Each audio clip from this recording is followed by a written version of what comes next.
నిజంగా మనిషి జీవితానికి గ్యారంటీ లేని జీవితాలండి. ఏ టైంలో ఏ మనిషికి ఏం జరుగుతుందో కూడా తెలియదు. ఇదంతా నేను ఎందుకు చెప్తున్నానంటే, మేము మొన్న నిజామాబాద్ వెళ్ళాం కదా, కవిత సిస్టర్ వాళ్ళ కూతురుది ఎంగేజ్మెంట్ ఉందని.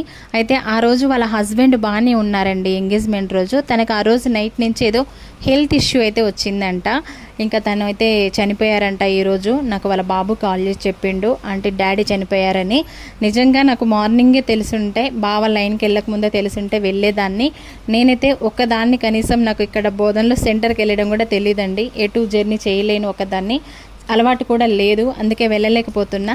చాలా బాధేస్తుందండి. చూశారు కదా, ఏ మనిషికి ఏ టైంలో ఏం జరిగేది కూడా తెలీదు. నిన్నగాక మొన్న బాగానే ఉన్నాడు, అందులోనే ఇలా హెల్త్ ప్రాబ్లము, తను వెంటనే చనిపోవడం అనేది చాలా బాధేస్తుంది. ఎందుకంటే ఫంక్షన్లో వాళ్ళ హడావుల్లో ఉంటే వాళ్ళ చుట్టాలు ఎవరో వాళ్ళిద్దరిని లాక్కొని పక్కన నిల్చోబెట్టి ఫోటో తీస్తుంటే నవ్వుకుంటూ ఫోటో దిగారండి.